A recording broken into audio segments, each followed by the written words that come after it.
buenas tardes. Un saludo especial en nombre de la doctora Gloria Estela López Jaramillo, presidente del Consejo Superior de la Judicatura y de los demás magistrados que integran la corporación. Bienvenidos a esta conferencia virtual denominada La tortura, tratos crueles, inhumanos y degradantes, una lectura desde los derechos humanos y el derecho penal, y que hace parte del ciclo de capacitación en derechos humanos y derecho internacional humanitario. Con el propósito de profundizar sobre la dinámica de la violación, vulneración y o afectación de los derechos humanos, es deber de los funcionarios y funcionarias judiciales observar y analizar situaciones como la tortura, los tratos crueles, inhumanos y degradantes desde la lectura profunda que nos es ofrecida por la ciencia jurídica. En tal sentido, resulta útil elaborar un análisis que involucre las problemáticas actuales frente a este delito a partir de las normas y preceptos jurisprudenciales, tanto de orden nacional como internacional.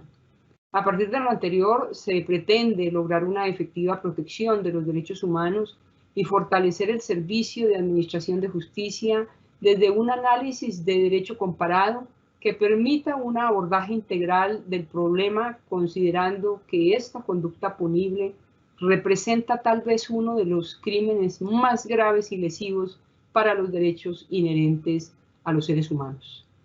El día de hoy tenemos el gusto de contar con el doctor Andrés Hernando Luna Osorio, abogado y especialista en Derecho Constitucional de la Universidad Santo Tomás, especialista en Sistema Penal Acusatorio de la Universidad Católica, magíster en Derechos Humanos de la Universidad Sergio Arboleda y de la Universidad Nacional de Educación a Distancia de España.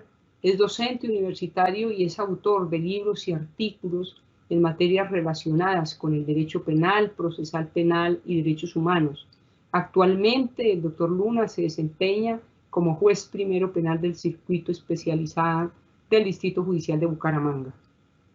Doctor Luis Andrés Hernando Luna Osorio, es un gusto tenerlo nuevamente con nosotros. Bienvenido, tiene el uso de la palabra. Muchísimas gracias, doctora. Muy amables a todos, muy buenas tardes. Un gusto poderlos acompañar y ofrecer este espacio académico para disertar sobre temas tan relevantes de los derechos humanos y en conjunción con el derecho penal internacional. Saludos a la doctora Mary Lucero Novoa, como siempre, tan activa y colaboradora y propositiva con estas iniciativas académicas y abrir estos espacios dentro de la rama judicial para que se maximice el conocimiento y se logre extender a lo máximo posible. De igual forma, extensivo saludo a la doctora Gloria Estela López Jaramillo, novísima presidenta de la Corte, perdón, del Consejo Superior de la Judicatura. Le deseamos todos los éxitos en su gestión y a todos los servidores, servidoras judiciales que nos acompañan y público en general que son interesados en esta temática. Saludos desde mi ciudad, como siempre, desde la ciudad de Bucaramanga, donde pues también estamos interesados en desarrollar y llevar a cabo estudios sobre estas temáticas tan importantes. Voy a permitirme hacer una exposición de un material, diapositivas que quedan a sus órdenes. El tema que vamos a llevar a cabo, entonces, es aquel derecho humano, pero al mismo tiempo también derecho fundamental en distintas cartas constitucionales, a su vez también un crimen internacional y debe que sea también tipo penal y delito dentro de los ordenamientos jurídicos nacionales. ¿Cuál es la tortura? La tortura y de igual forma otros eventos similares que también deben tener su resorte, cuales llamados tratos crueles, inhumanos y degradantes, ¿no? Vamos a hacer un estudio de los derechos humanos y el derecho penal, un estudio transversal a través principalmente de los sistemas de protección de derechos humanos, haciendo prevalencia a la casuística como propio parte del método de la Escuela Judicial Rodrigo Lara Bonilla, y también porque quiero provocar o incitar que a través de algunas decisiones de instancias internacionales se ponga de presente o se active el interés de todos nosotros, de todos los presentes en esta clase de vulneración tan importante de derechos humanos. Entonces, a través de la casuística encuentro una plataforma que puede llevar a entender mejor y tal vez a provocar una investigación más profunda. No es mi intención en estos 50 minutos que ustedes me regalan abarcar la totalidad del problema jurídico.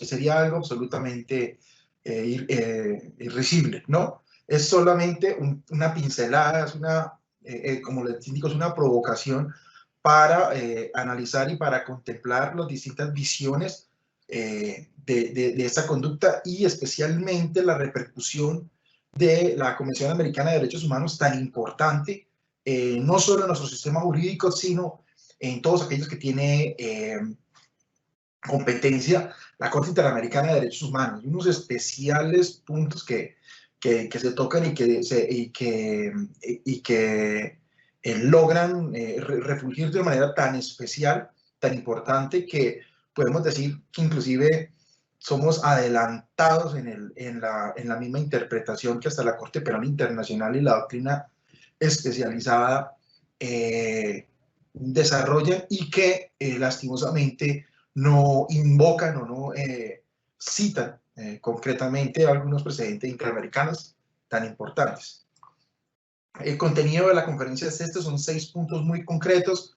Primero vamos a empezar con una crítica acerca de los límites de la prohibición de tortura o condicionamientos o excepciones a través de literatura autorizada al respecto de manera introductoria. Luego vamos a analizar los estándares desde el Sistema Universal de Derechos Humanos, de los sistemas regionales de derechos humanos, obviamente no todos, pero se tratará el Tribunal Europeo de Derechos Humanos y la Corte Interamericana de Derechos Humanos.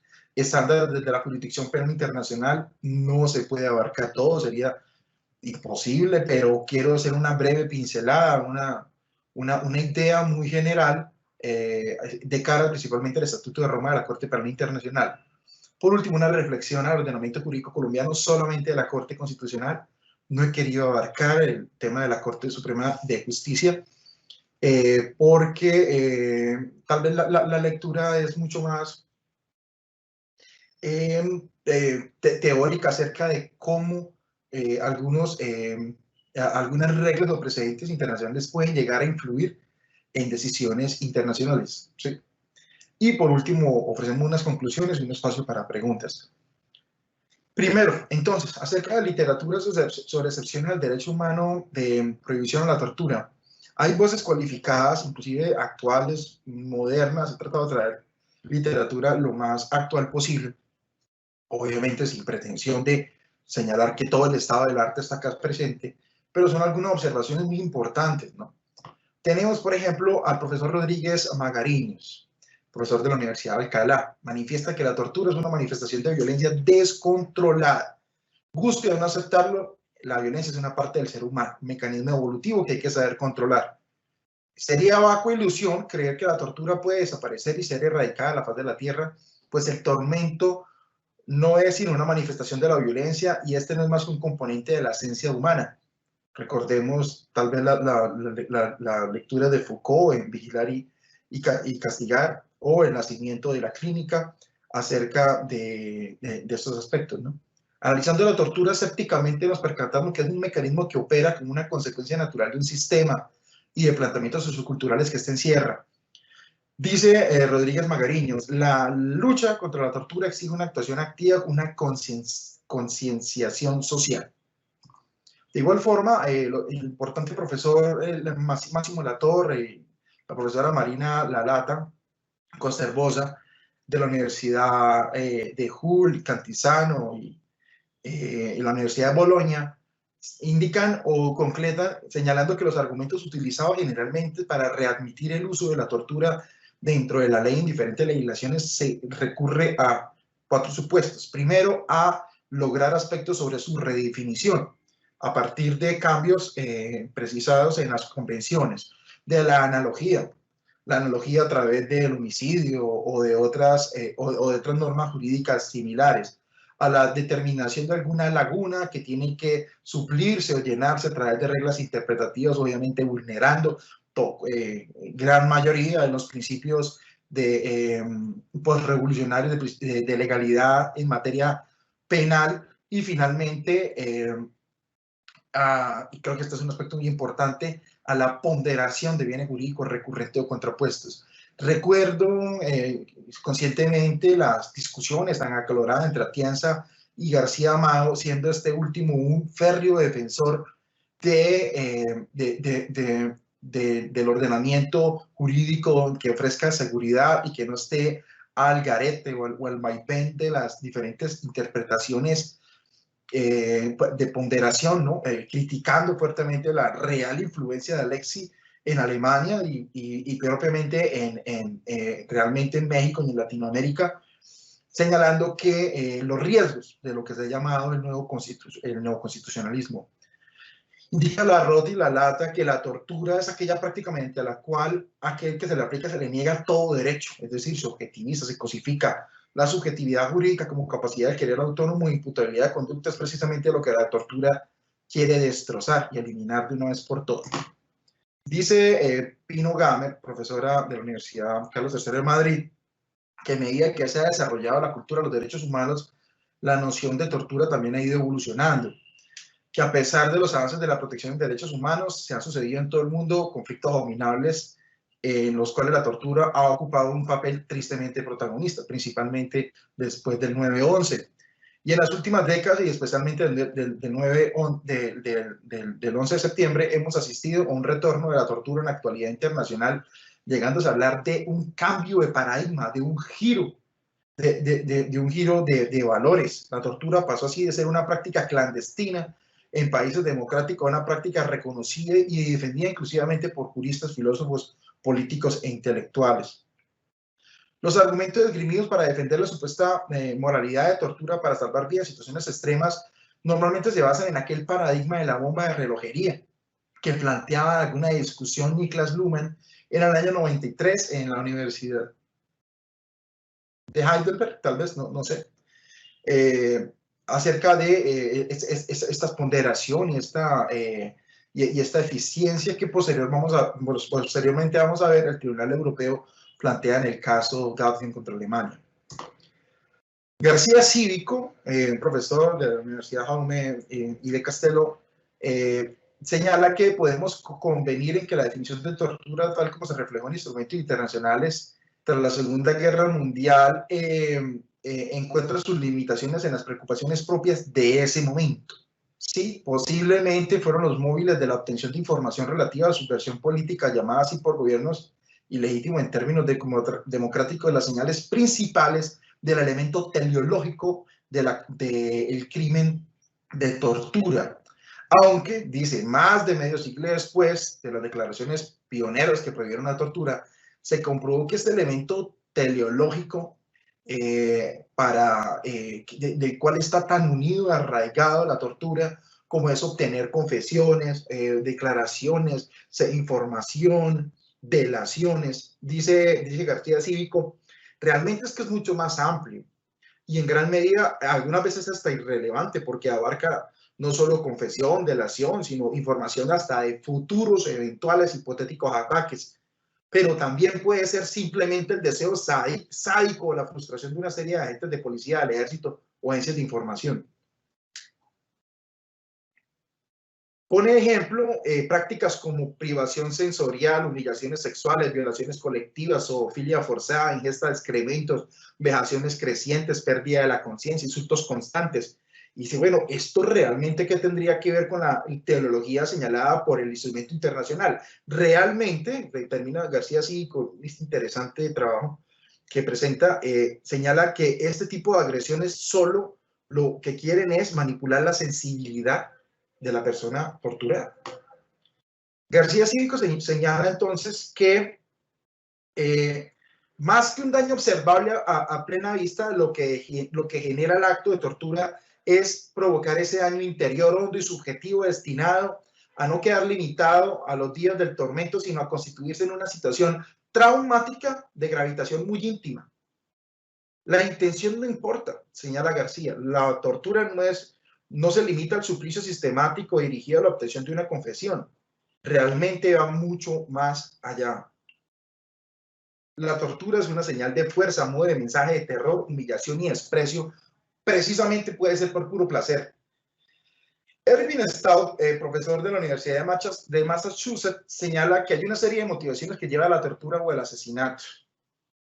Dice, las reacciones destructivas y violentas se vuelven probables dado un cierto patrón de características socioculturales, y pone 5 momentos o espacios de estos patrones que pueden ser el nicho de actos de tortura.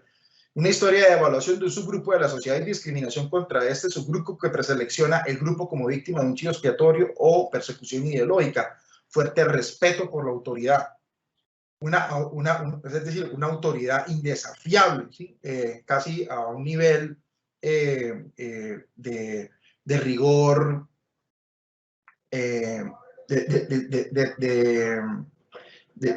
como de tipo Leviatán en Hobbes, ¿sí? Una cultura u organización social monolítica, ¿sí? Junto a conceptos culturales como la creencia de superioridad cultural y una ideología que designa a un enemigo, es otra característica importante. Aquí pensamos inmediatamente en aquella concepción de los inicios del año 2000 del famoso teórico Jutta Jacobs, profesor emérito de la Universidad de Bonn, quien realizó varios ensayos al respecto, inclusive los libros de homenaje sobre derecho penal del enemigo, o esta tesis creada, terminan siendo en contra, ¿no? Terminan siendo críticos y, no obstante, importantes súbditos, alumnos, tratan de dar una lectura algo optimista acerca de una pretensión de legitimidad histórica no compartida, pero creo que la gran mayoría de la doctrina fuerte en Alemania, y porque de todas formas estamos hablando de clasificar, de señalar que existen enemigos en una sociedad. Por ello dice que esta ideología que designa a un enemigo es una característica importante. Dice el profesor John Parry que la dominación se manifiesta en varias formas. La tortura invierte concepciones típicas sobre la ley y el proceso legal. Cuando la tortura es legal en el sentido de ser una política oficial, precisamente se convierte en un momento de mayor vulnerabilidad. Por último, Michelle Farrell, profesora del University College de Liverpool, señala que decir que la tortura puede ser justificable en situaciones de bomba de relojería, aquel evento expresado por Luhmann, es fundamentalmente una afirmación de que ciertas personas no tienen derecho a tener derechos, y por lo tanto que el ser humano puede ser reducido a un distinto estatus.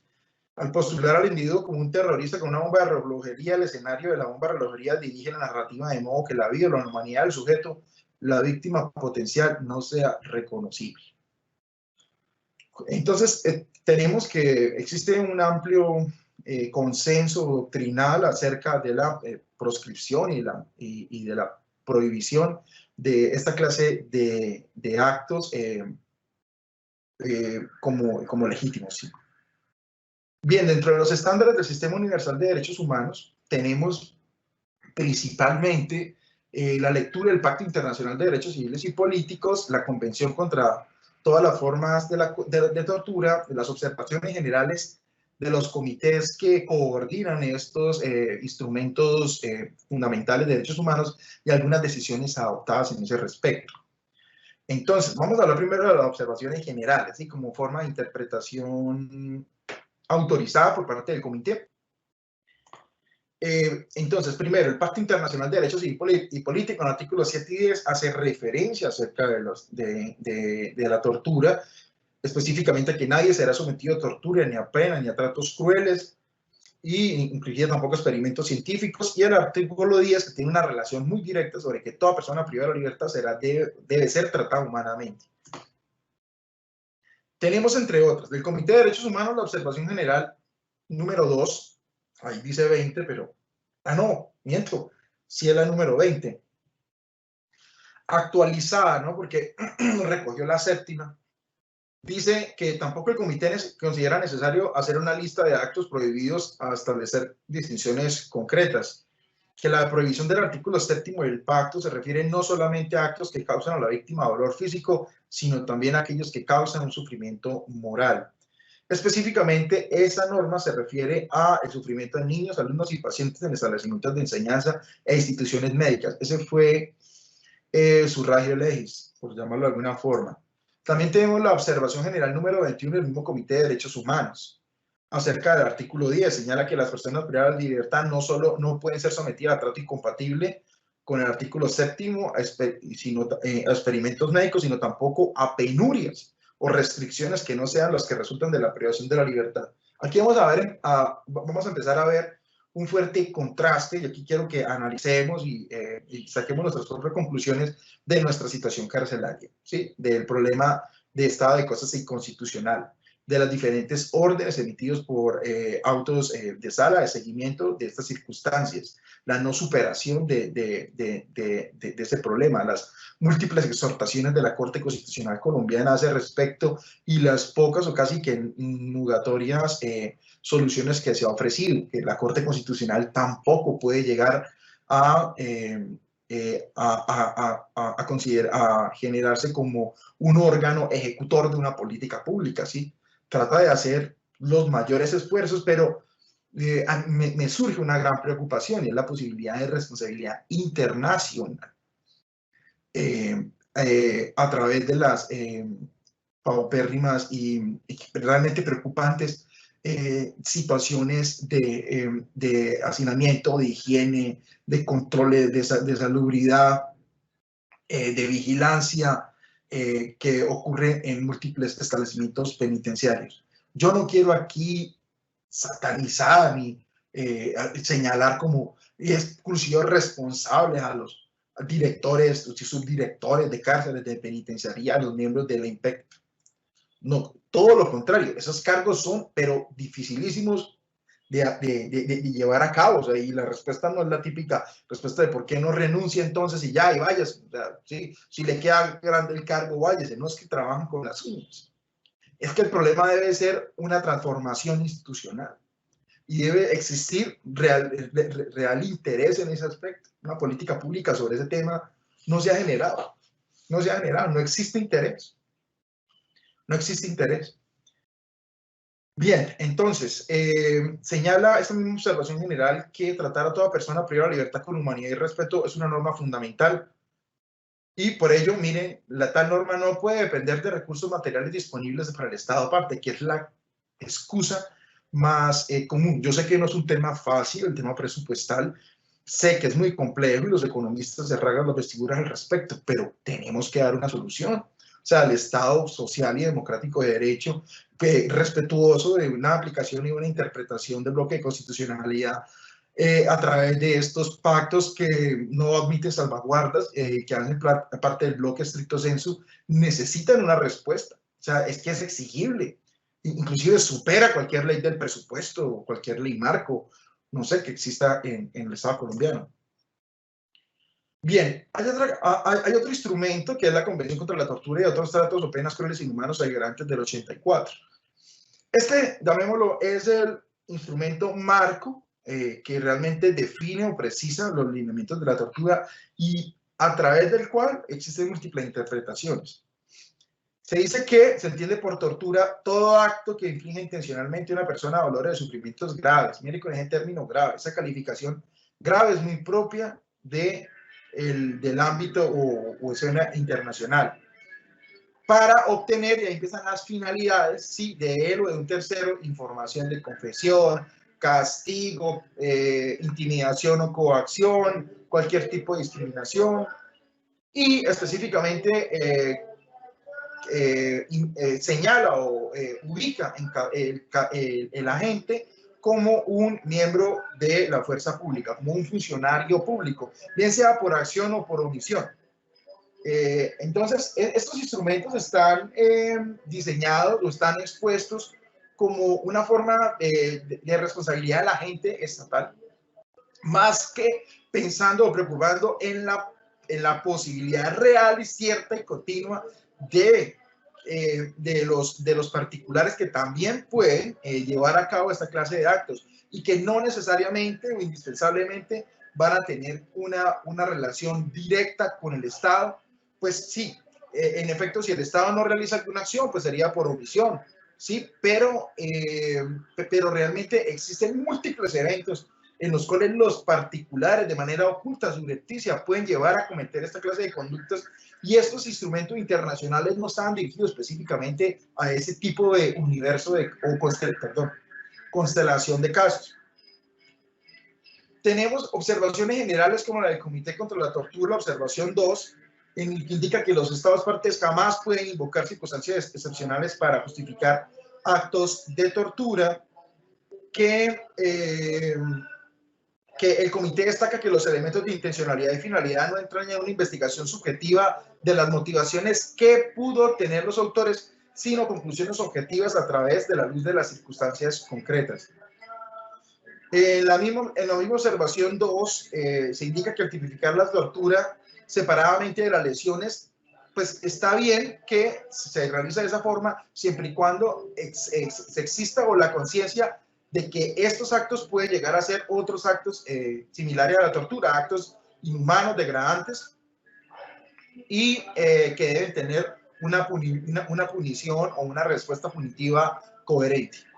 Señala que hay ciertas garantías básicas de las personas privadas de la libertad, como que se lleve un registro oficial de detenidos. Ojo con ese tema actualmente con las penitenciarias, con los comandantes de policía, con los calabozos de algunas instituciones, de la SIGIN, no sé, el CTI, lugares transitorios donde actualmente se encuentran los detenidos. La pregunta del millón es, ¿realmente existe un registro y es público, como existe con los de las personas privadas de la libertad? Y el problema eterno de las cárceles distritales o de las cárceles municipales, cómo se controla y cómo se observa la estancia, cómo se pide información hacia el respecto.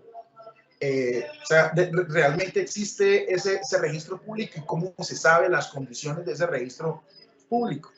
Y también dentro de los derechos de las personas detenidas, recibir asistencia letrada, asistencia médica independiente, comunicación con los familiares. Ojo que entonces me preocupa realmente la responsabilidad que pueda tener internacionalmente el Estado a través de la lectura de esta simple observación general del Comité contra la Tortura. Bien. Dentro de esta misma observación se indica que especial protección a miembros del grupo que corren mayor riesgo, grupos especialmente protegidos, digamos actualmente los migrantes, que no puede invocarse en ningún caso la orden del superior a una autoridad pública para justificar la tortura, y ni el subordinado ni el superior pueden pretender esquivar su responsabilidad porque uno u otro pueda tener mayor injerencia, siendo que ambos están inmiscuidos dentro de la ilicitud sustancial de esa clase de conductas. Bien, dentro de la observación 3 se hace énfasis en las 5 formas de reparación, restitución, indemnización, rehabilitación, satisfacción y garantía de no repetición, siguiendo las directrices de las reglas Joinet. Bien, decisiones del Comité de la ONU. Ha existido algunas decisiones a este respecto que vale la pena señalar. Por ejemplo, el Comité de la ONU, el Comité contra la Tortura emite la decisión de Flor Agustina Calfunao Pailla Lev contra Suiza, una señora que hacía parte de un grupo indígena, mapuches, que realmente había estado demostrado que tenía fuertes enfrentamientos con la autoridad policial, y por ello entonces se permite que no sea enviada en extradición a su país, a Chile, y el comité garantiza la protección de este derecho. De igual forma, el caso del Comité contra la Tortura, Paul Sembert contra Nueva Zelanda. Es un caso bien importante. Hay un hospital psiquiátrico en el que el Paul Sembert, que es El demandante señala que entre el 74 y el 77 había recibido múltiples abusos, descargas eléctricas, administración de medicamentos como castigo, agresiones sexuales, cuando uno era un niño y bajo la tutela del Estado. Inclusive el comité se da cuenta que estas denuncias han seguido y el Estado no ha hecho nada al respecto, Nueva Zelanda, y por eso ofrece una declaración de esta responsabilidad y incita o exhorta al Estado para que tome las medidas correspondientes. Otro caso, ELG contra España. La demandante manifiesta que fue golpeada por agentes de policía al momento de su detención, con el canto de la puerta del vehículo. Cuando fue trasladado a la comisaría se le provocó repentinamente que chocara su cara contra la mampara interior del vehículo. Y que principalmente ella misma fue la que le tocó solicitar el uso de una ambulancia porque no lo ofreció el Estado. Indica que este tipo de hechos realmente son imputables al Estado porque el Estado es quien debe entrar a proteger esta clase de derechos. El caso del Comité contra la Tortura, Ali Arras contra Marruecos. El autor permaneció durante un largo, extenso periodo en aislamiento. Dormía en el suelo, sin colchón, problemas de salud, malnutrición. Es un caso muy similar a un caso que vamos a ver ahora de la Corte Interamericana de Derechos Humanos. Señala el Comité contra la Tortura que dicho aislamiento exacerbó y rompió cualquier límite posible sobre ese aspecto y se vulneraba entonces la respectiva garantía. Caso de A contra Bosnia y Herzegovina. La autora era parte de una minoría étnica.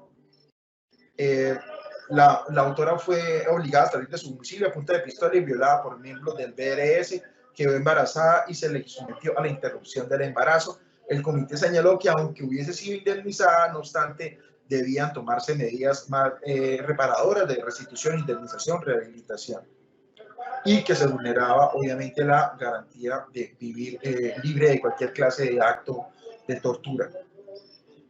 Estándares de sistemas regionales de derechos humanos. Entonces ya descendemos del sistema universal a la protección regional. Obviamente, pues tampoco es que sean muchos. Está el africano, el europeo y el interamericano principalmente. Vamos a hacer énfasis en algunos de ellos. Vamos a empezar por la Convención Americana de Derechos Humanos. En el artículo 5, numeral 2, indica que nadie puede ser sometido a tortura ni apenas a tratos crueles, inhumanos o degradantes.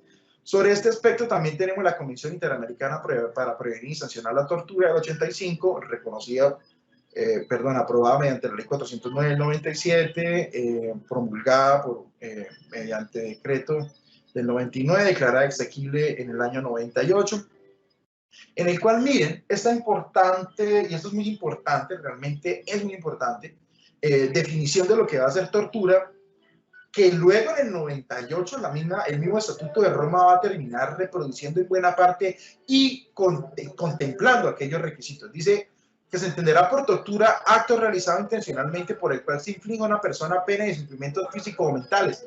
Ya no se exige la gravedad.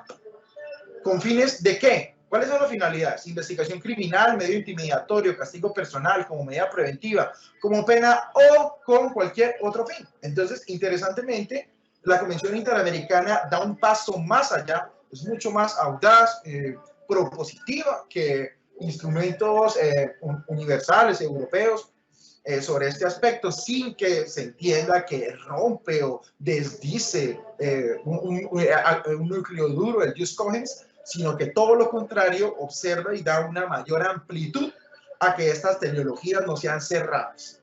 Se entenderá también como tortura la aplicación sobre una persona de métodos tendientes a anular la personalidad de la víctima, ¿sí? O sea, es mucho más amplio el concepto de qué se considera como un acto inhumano degradante, es anular la personalidad de la víctima o disminuir su capacidad física o mental, aunque no cause dolor físico o angustia psíquica, ¿sí?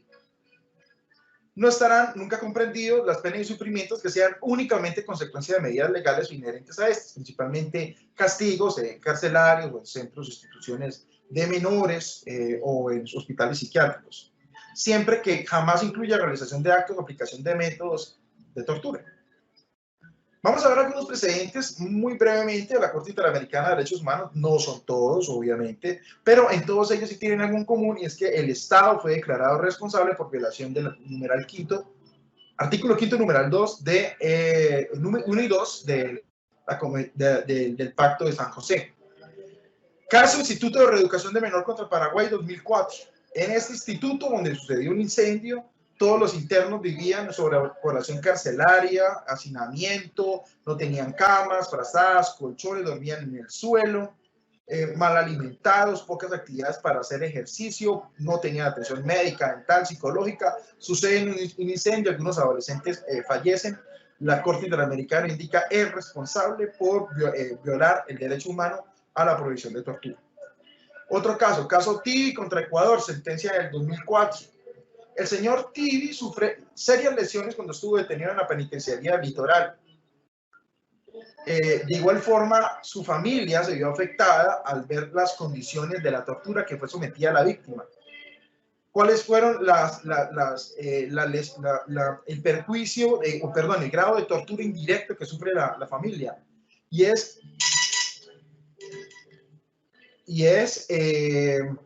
no conocer el paradero de la víctima, sentimiento de impotencia y seguridad.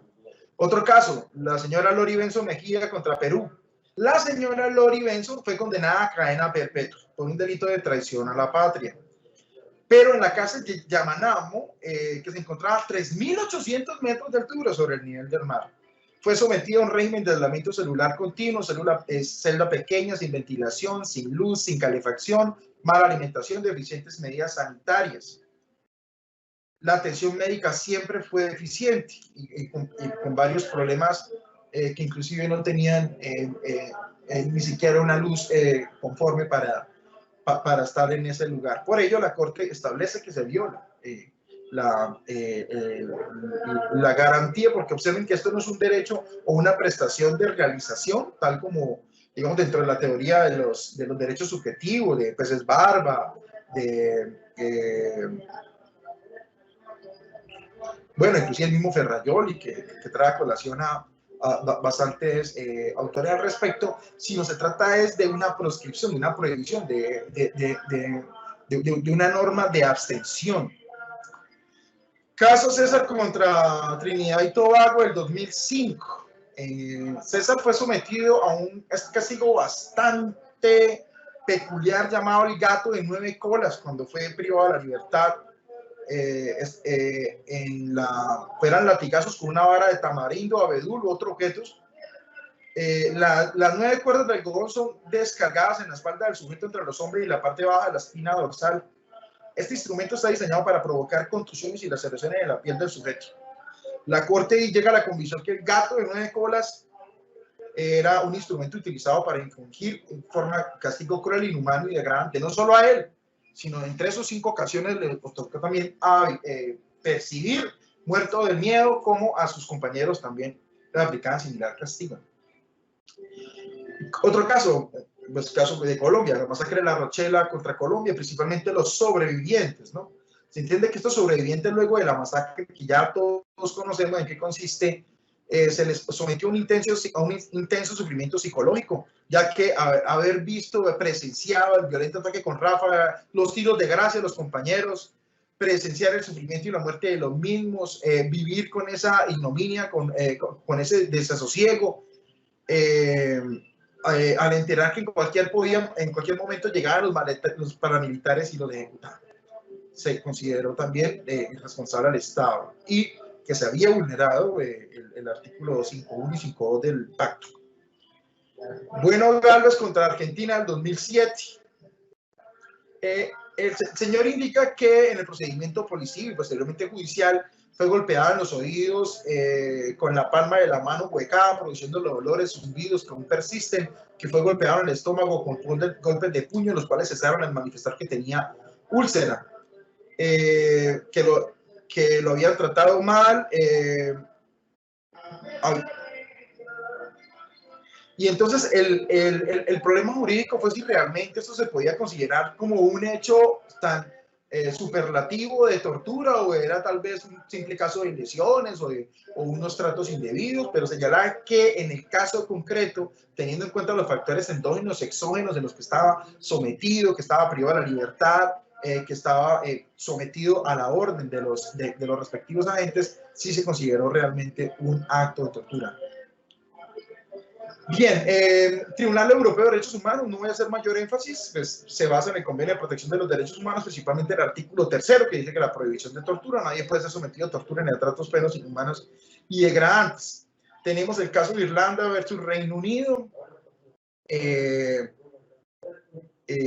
Se consideró que no constituía una forma agravada y deliberada de trato cruel unas detenciones e internamientos del gobierno irlandés. El caso Akasoy contra Turquía, el recurrente alegaba que su detención en el 92 por ser sospechoso de ayudar y apoyar a los terroristas del PKK fue ilegal, pues se queja de haber sido torturado, incluyendo mantenerlo con los ojos vendados durante los interrogatorios, lo que le generó desorientación.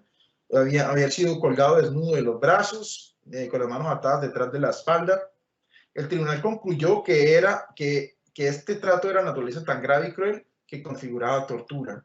Caso Gavin contra Alemania, un caso muy famoso, en el cual el profesor George Eisele tiene un artículo muy importante traducido, inclusive al español, en la revista de la Universidad Santo Tomás de Bogotá, en el que dice que tras el secuestro del hijo del banquero Jacob von Messla, la policía detuvo al presunto secuestrador Magnus Gafgen.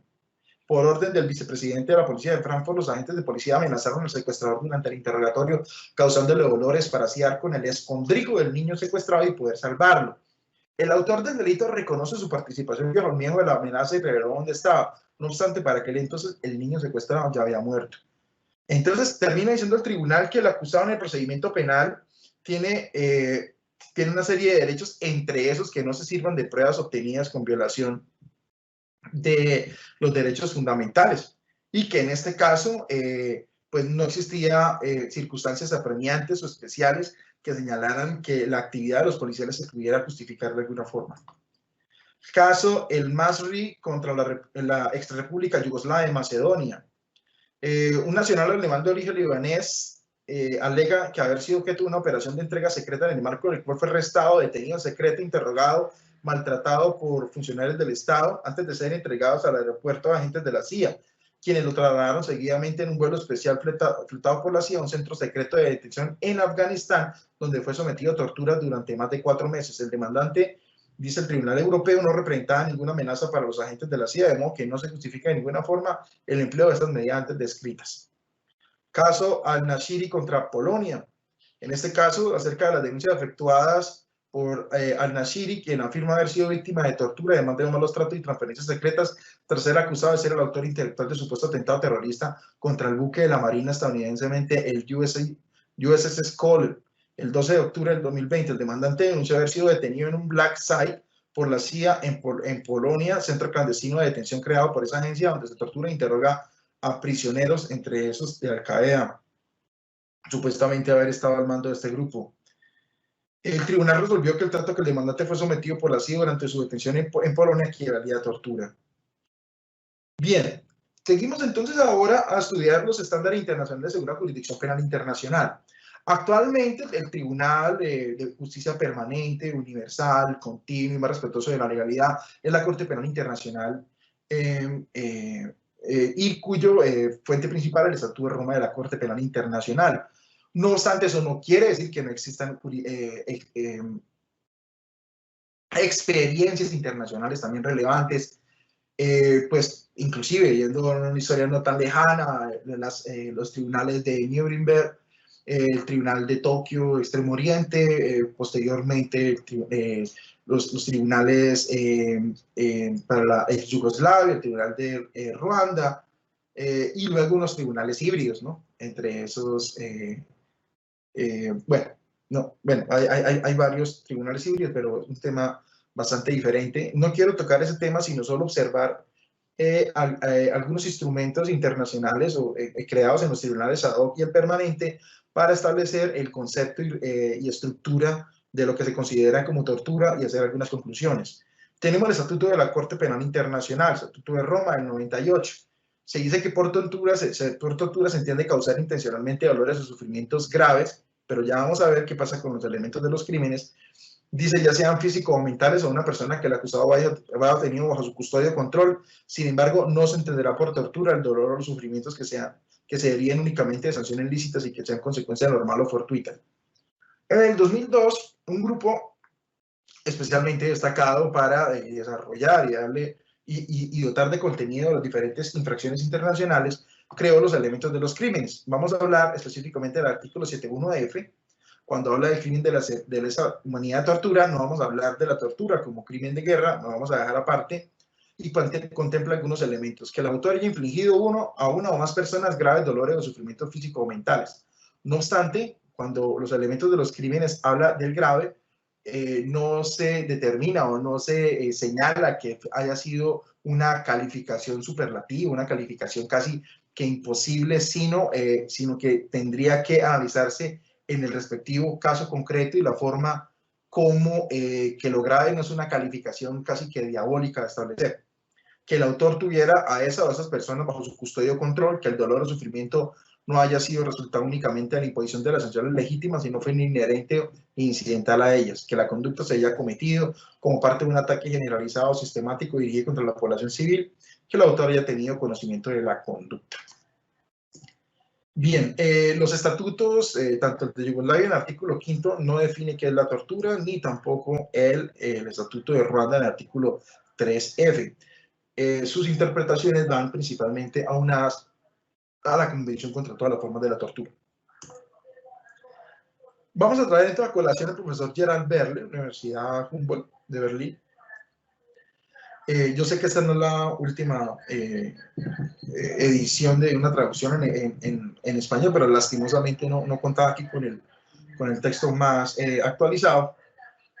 Dice Gerald Berle sobre el Estatuto de Roma que no es posible formular un catálogo cerrado de prácticas constitutivas de conducta, que podrían ser considerados, por ejemplo, arrancar dientes o uñas, descarga eléctrica en zonas sensibles del cuerpo, golpes en ambos oídos que perforen los tímpanos, rotura de huesos, quemaduras, salpicar ácido en los ojos, en otras partes delicadas del cuerpo, sumergir la cabeza hasta el agua, que aparezcan signos de ahogamiento submarino, taponar la nariz y la boca para causar ahogamiento, enfriamiento causado por potentes ventiladores, administración de medicamentos, psicofármacos, supresión de alimentos, bebidas o sueño. Esto hace referencia al caso Kunarak del Tribunal de Yugoslavia del año 2002.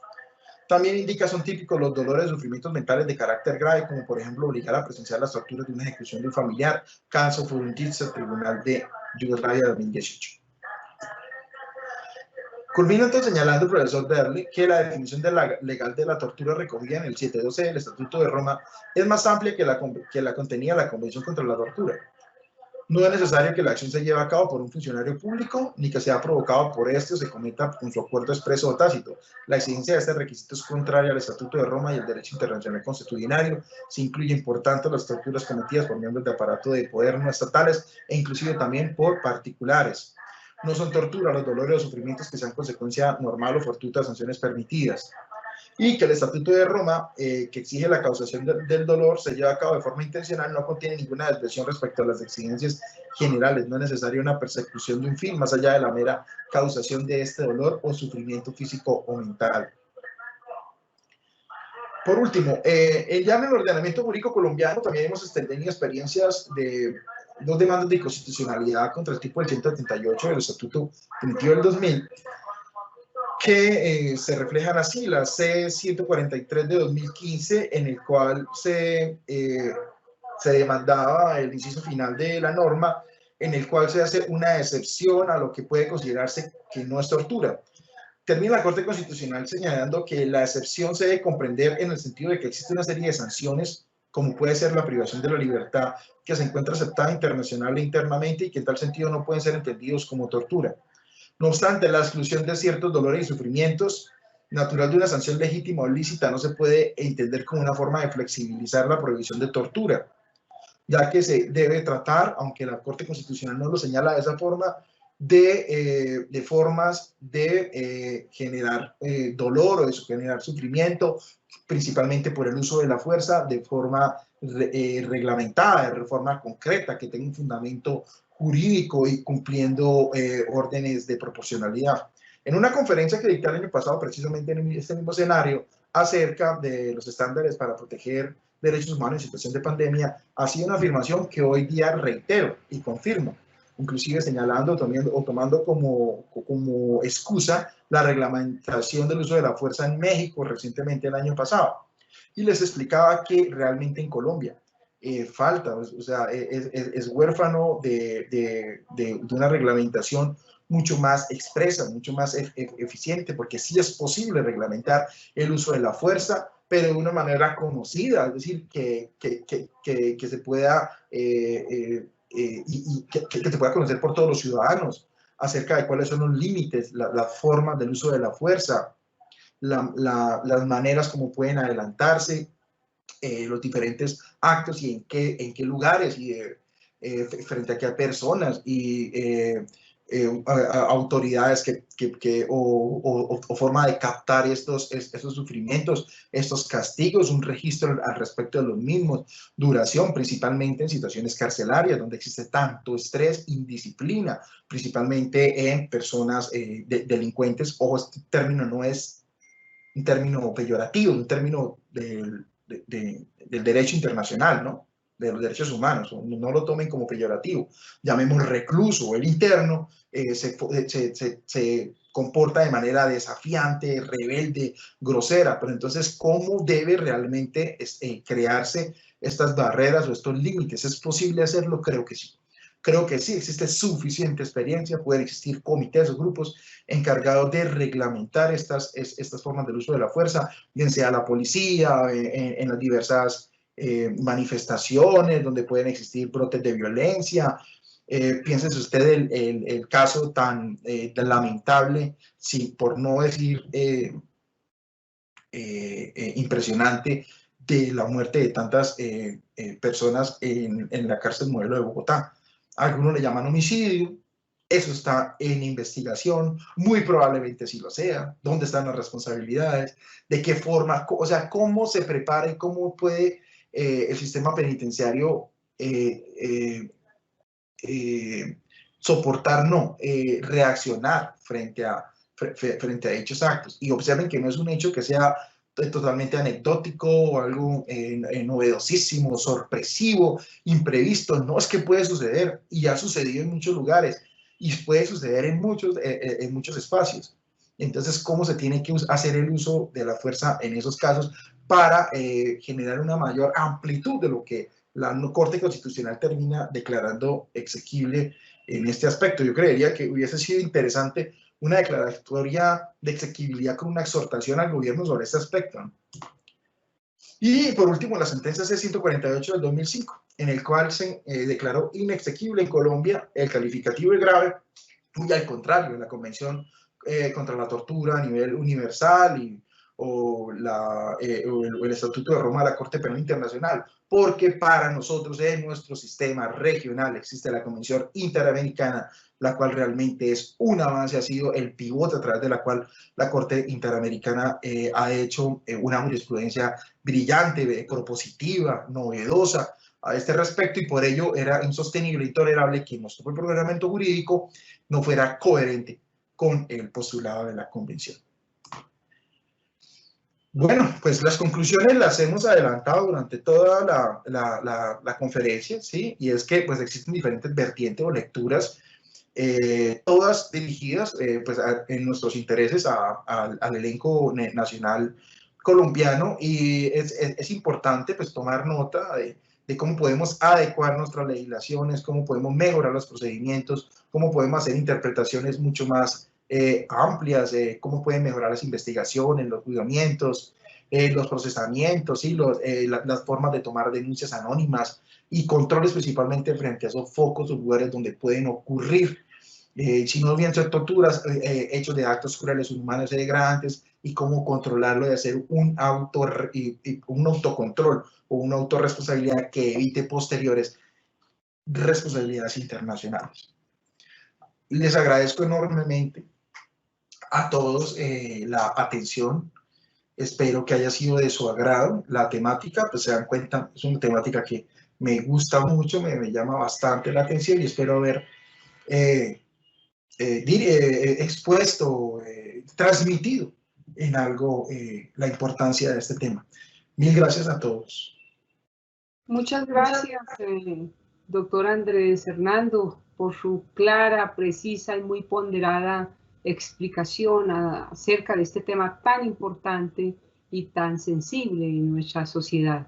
Vamos al fragmento de preguntas, doctor Luna. La primera, ¿cuáles han sido los avances interpretativos más importantes en el estudio de los crímenes internacionales de tortura y de tratos crueles?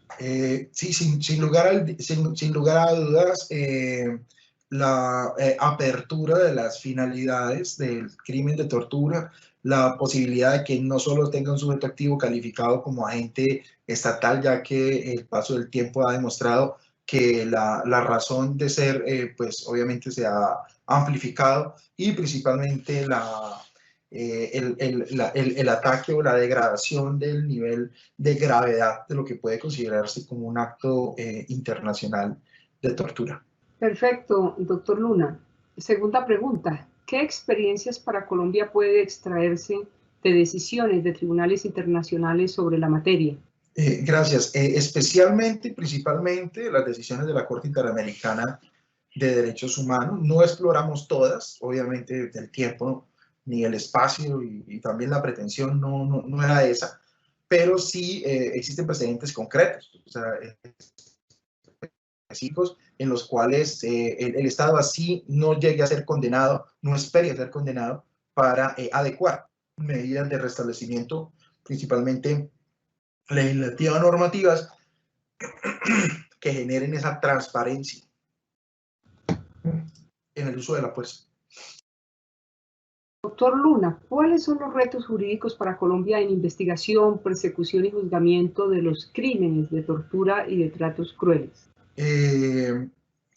Principalmente la manera de cómo de recibir las noticias criminales, cómo investigar estos crímenes de una forma pronta, de una forma ágil, realizar los protocolos propios de investigación, como puede ser el protocolo de Estambul, entre otros.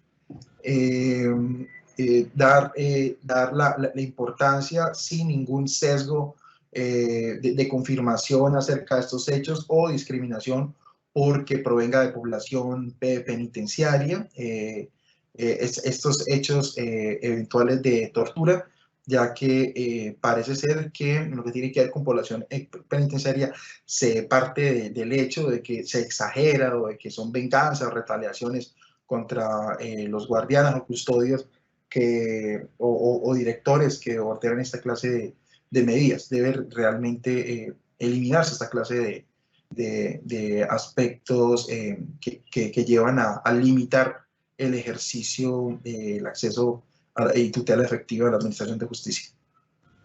Doctor Luna, una pregunta interesante que me hacen aquí a través del chat de participación.